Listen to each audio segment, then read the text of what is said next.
Bismillahirrahmanirrahim. Assalamualaikum warahmatullahi wabarakatuh. Alhamdulillah wassalatu wassalamu ala Rasulillah Sayyidina Muhammadin wa ala alihi wa sahbihi wa mawala. Alhamdulillah, marilah kita senantiasa bersyukur dengan menjadikan diri ini menjadi hamba yang taat, hamba yang beriman, untuk menggapai menjadi golongan orang-orang yang bertakwa. Salawat dan salam kita kirimkan kepada Rasulullah Muhammad Sallallahu Alaihi Wasallam, pada keluarganya, sahabatnya, dan kita sebagai umat. Saudara-saudaraku yang dimuliakan oleh Allah Subhanahu wa taala, pada kesempatan ini kita kembali untuk belajar sekaligus menjadi renungan dalam kehidupan kita, apa yang telah kita lakukan, termasuk ibadah puasa pada bulan Ramadan. Sahabat-sahabatku yang dimuliakan oleh Allah Subhanahu wa taala, tema yang menarik pada kesempatan ini adalah berkaitan tentang bahwasanya puasa yang kita kerjakan merupakan perisai buat kita. Kenapa dikatakan perisai? Karena dengan puasalah kita mampu menguasai dan mengontrol hawa nafsu yang ada dalam diri. Karena kita tahu bersama bahwa puasa merupakan kebutuhan kita dalam taqarrub, mendekatkan diri kepada Allah Subhanahu wa taala. Jadi sahabatku dimuliakan oleh Allah, sejak dahulu kala semua umat manusia yang beragama itu diperintahkan untuk menjalankan ibadah puasa, meskipun waktunya berbeda-beda.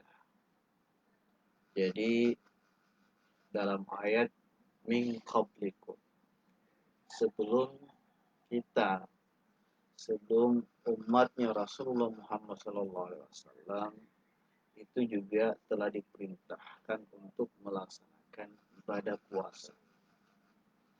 Hanya saja waktunya yang berbeda-beda. Dan semua cara puasanya adalah sama, yaitu meninggalkan makan, meninggalkan minum, dan meninggalkan nafsu seksnya, sehingga semua manusia yang ingin dirinya baik membutuhkan latihan puasa. Jadi saudara-saudaraku yang dimuliakan oleh Allah Subhanahu wa taala, dengan berpuasalah pada intinya kita ingin menjadi manusia yang baik. Kenapa? Karena kita dilatih untuk mampu menahan makan, minum, dan nafsu seks. Saudara-saudaraku yang dimuliakan oleh Allah Subhanahu wa taala, Rasulullah Shallallahu alaihi wasallam telah bersabda, "Asyamu junnah.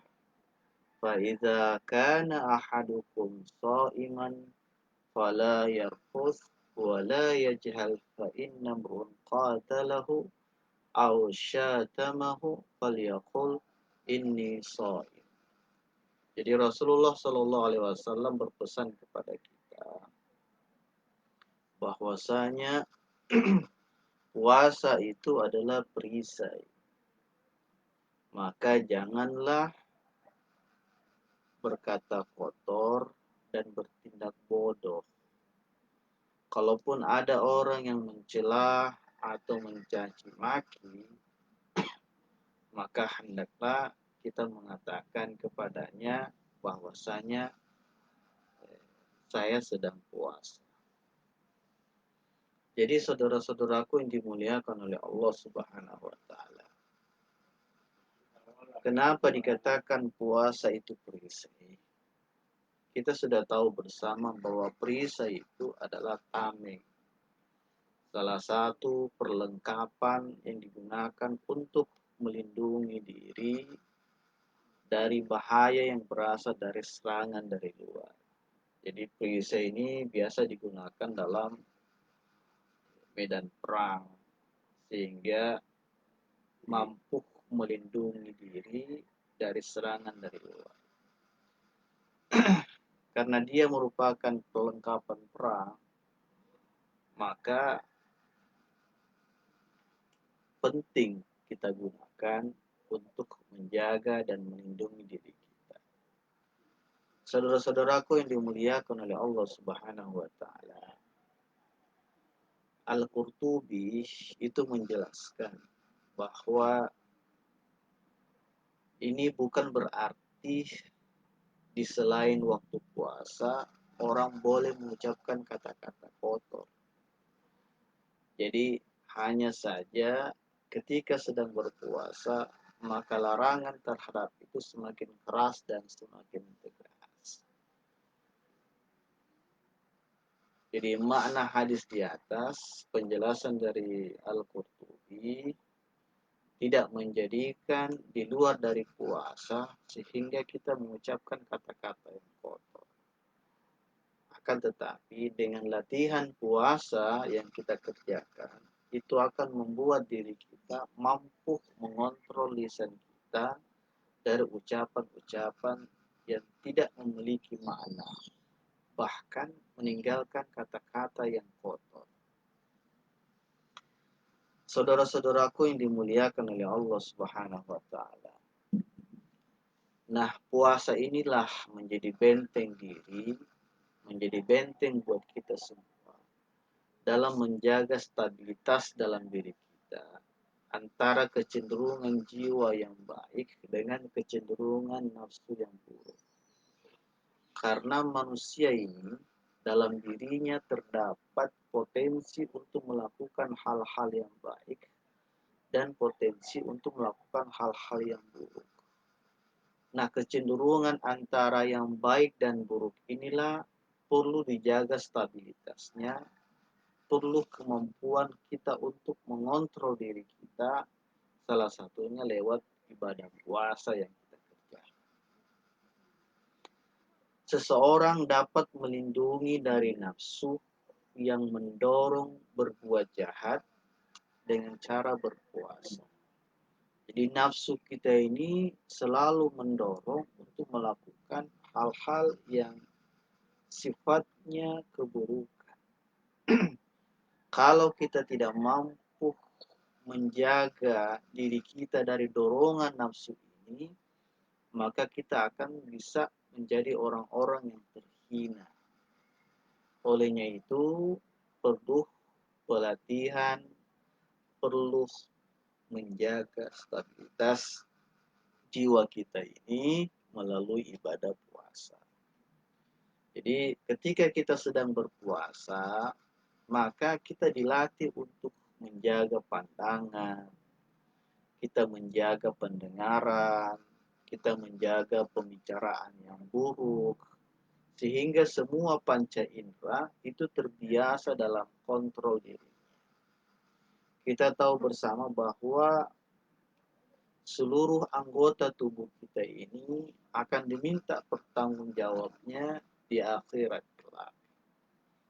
Nah, kalau kita tidak mampu mengontrol seluruh anggota tubuh kita ini untuk melakukan hal-hal buruk yang dilarang oleh Allah Subhanahu wa taala, maka kita bisa menjadi hina dan akan mempertanggungjawabkan atas segala perbuatan yang telah dilakukan.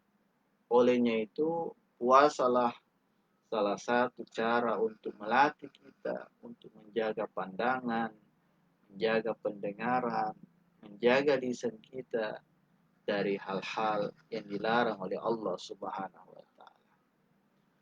Saudara-saudaraku yang dimuliakan oleh Allah Subhanahu wa taala. Rasulullah Shallallahu alaihi wasallam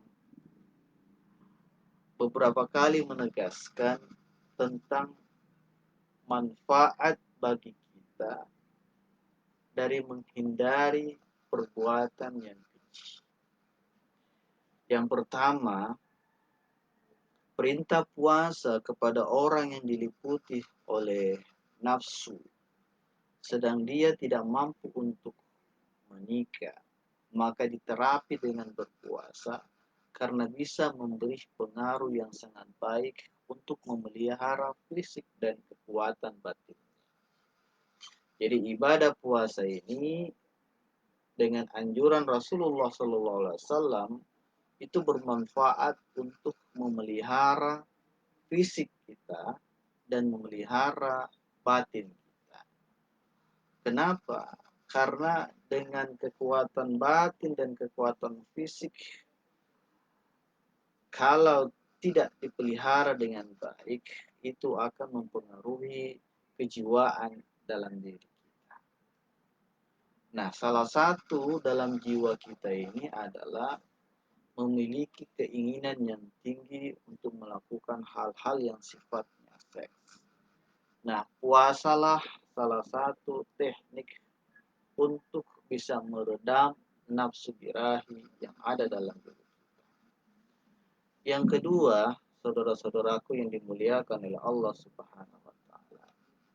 Puasa dapat menjaga seseorang dari perangai buruk dan melatih orang untuk selalu berbuat baik dan menghindari permusuhan. Jadi kita ini sebagai umat Islam selalu menghindari permusuhan. Jangan kita membuat konflik kepada saudara-saudara kita, sesama muslim, sesama anak bangsa. Nah, dengan menghindari konflik seperti ini, tentu salah satu cara adalah dengan latihan puasa. Jadi puasa mengajarkan untuk tidak ikut berbuat buruk kepada orang yang memusuhi, mencaci maki kita, bahkan yang mengajak perang pun kita tetap tenang untuk memberikan nasihat kepada mereka. Karena kita sudah terlatih dengan ibadah puasa. Tentu ibadah puasa yang selama 30 hari kita jalani merupakan bentuk pelatihan yang luar biasa yang akan mempengaruhi ketika kita berada di bulan-bulan lain. Jadi tuntunan Nabi Muhammad SAW bagi orang yang sedang berpuasa untuk tidak melayani orang yang mengganggunya karena ia sedang berpuasa. Saudara-saudaraku yang dimuliakan oleh Allah Subhanahu wa taala.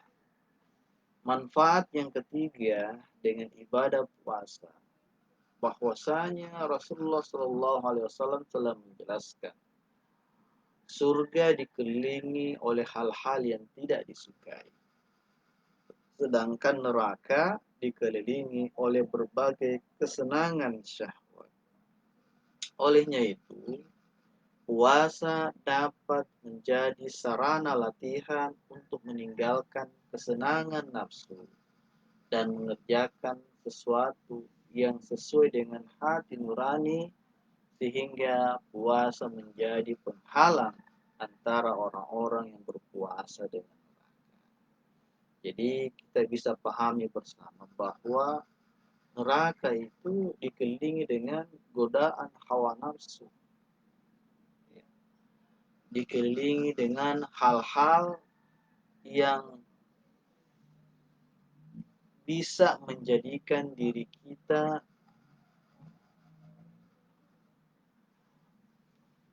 terlena dengan hal-hal yang bisa lupa kepada Allah Subhanahu wa taala.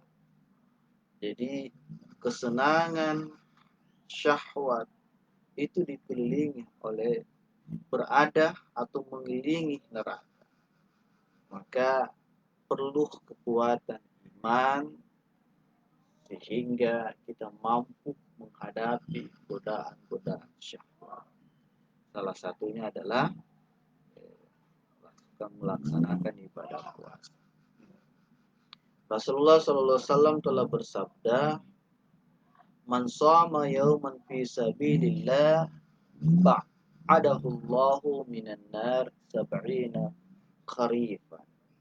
Dalam hadis ini dikatakan, tidaklah seorang hamba berpuasa satu hari di jalan Allah, melainkan akan dijauhkan wajahnya dari api neraka sejauh 70 tahun perjalanan. Ini hadis riwayat Bukhari dan Muslim. Jadi luar biasa manfaat kita berpuasa. Jadi saudara-saudaraku, setelah puasa Ramadan, kita akan melanjutkan puasa 6 hari di bulan Syawal. Kenapa? Karena begitu besar, begitu banyak manfaat bagi orang-orang yang berpuasa. Saudara-saudaraku yang dimuliakan oleh Allah Subhanahu wa taala. Setelah pertempuran perang Badar, telah diisyaratkan oleh Rasulullah sallallahu alaihi wasallam bahwa perang melawan hawa nafsu, perang melawan ego diri sendiri adalah perang yang lebih besar dan tidak akan pernah berhenti sampai manusia terkubur di bumi. Jadi jihad akan selalu kita lakukan terhadap jihadun nafs, yaitu melawan hawa nafsu, melawan ego diri sendiri. Dan itu tidak akan pernah berhenti karena hawa nafsu berada selama kita masih ada. Kalau kita sudah terkubur, maka disitulah berhenti melawan hawa nafsu. Olehnya itu, karena senantiasa berkecamuk, maka pertempuran antara unsur-unsur positif dan negatif dalam diri kita, pertempuran antara unsur malaikat dan syaitan, pertempuran antara ketundukan dan keangkuhan manusia, pertempuran melawan diri sendiri, dan pertempuran untuk menundukkan ego itu di bawah hati nurani. Itu senantiasa berkecamuk dalam diri kita. Nah, untuk menghadapi ini, maka salah satu perisai yang kita gunakan adalah berpuasa. Kenapa? Karena dengan berpuasalah kita mampu memenangkan pertempuran yang ada dalam diri kita. Olehnya itu, puasa merupakan perisai. Perisai bagi hati agar tetap terjadi kualitas yang baik dan memiliki cermin pancaran sifat-sifat ilahi. Perisai bagi hati nurani untuk menangkal setiap pertempuran dari dorongan nafsu yang buruk, yang cenderung mengingkari ajakan dan desakan akal. Olehnya itu, puasa menjadi penting bagi kita dalam menjadikan benteng, karena tujuan akhir dari puasa adalah mencapai derajat bertakwa. Nah, takwa hanya dapat diwujudkan dengan mengikuti perintah Allah Subhanahu wa taala, menjauhi semua larangannya. Takwa sangat sesuai dengan karakter inti hati nurani dan berlawanan dengan desakan hawa nafsu. Semakin kuat dorongan hati nurani, semakin tak berdaya nafsu dan ego diri untuk mengendalikan akal budi. Maka insya Allah kemenangan pada bulan Syawal, tanggal 1 Syawal sebagai hari kemenangan kita di hari Lebaran, itu menjadi kemenangan hati nurani dalam mengalahkan hawa nafsu dan manusia dan kita semua akan kembali kepada fitrah. Mudah-mudahan bermanfaat buat kita semua, dan akhir dari ibadah puasa yang kita jalani selama 30 hari ini akan memberikan hasil yang luar biasa, yaitu kemampuan kita dalam mengendalikan hawa nafsu, karena puasa yang kita kerjakan itu sudah menjadi tameng, sudah menjadi perisai dalam diri kita. Mudah-mudahan bermanfaat buat kita semua. Wallahu a'lam. Billahi taufiq wal hidayah. Wassalamualaikum warahmatullahi wabarakatuh.